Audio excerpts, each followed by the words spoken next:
Hi hello வணக்கம். இன்றைக்கி பார்த்திங்கன்னா நாங்கள் வந்து விருந்துக்கு போகிறோம் எங்கள் அண்ணி வீட்டுக்கு. அதனால் சிம்பிளாக எப்படி கிளம்பி போகலான்னு பார்க்கலாம். நான் இப்படி தான் கிளம்புவேன். ஃபஸ்ட்டு வந்து நம்ம ஐப்ரோ வந்து ஃபில் பண்ணிக்கலாம். நான் பவுட்ரு போடுறதுக்காக தான் இருக்கும். இந்த மாதிரி பவுட்ரு டைப்பில் நீங்கள் வாங்கிக்கிட்டிங்கன்னா உங்களுக்கு வந்து ஈஸியாக மேக்கப் பண்ணுறதுக்கு ஈஸியாக இருக்கும்.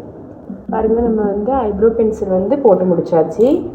லிப்ஸ்டிக்கை வந்து நான் இப்படி எடுக்க மாட்டேன். கொஞ்சம் எல்லோரும் யூஸ் பண்ணுவாங்கல்ல நம்ம லிப்ஸ்டிக் அப்படின்னாலும், அதனால் கொஞ்சோண்டு கையில் எடுத்துகிட்டு டார்க்காக தான் அப்ளை பண்ணுவேன். ஓகேவா?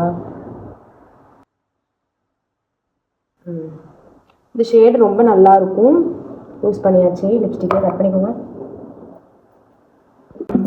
இப்போ வந்து நம்ம லிப்ஸ்டிக்கை வந்து கரெக்டாக போட்டு முடிச்சாச்சு. நெக்ஸ்ட்டு வந்து இந்த மாதிரி நான் யாரும் இப்படி பண்ணுவாங்களான்னு எனக்கு தெரியல. நான் இந்த மாதிரி லிப் பாம் எடுத்து இப்படி நோஸில் லைட்டாக அடி போட்டுட்டு இந்த இடத்துல நல்லா க்ளோவாக இருக்கும். நீங்கள் இங்கே கூட ட்ரை பண்ணலாம். ஆனால் எனக்கு அங்கே போட்டால் கொஞ்சம் ஆயிலாக இருந்த மாதிரி இருக்கும்.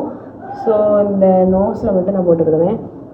போட்டுட்டு அவ்வளோதான், மேக்கப்பே முடிஞ்சிடுச்சு. நெக்ஸ்ட்டு வந்து இந்த பொட்டு. இப்போ நம்ம பொட்டு வச்சாச்சு.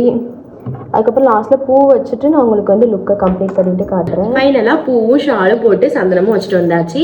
வேறு எதுவுமே ஃபேஸில் போடலை, பவுடர் கூட யூஸ் பண்ணல. இதுதான் என்னோட get ready with me. Next ஒரு கெட் ரெடி வித் மீயோட பார்க்கலாம். டாட்டா பாய்.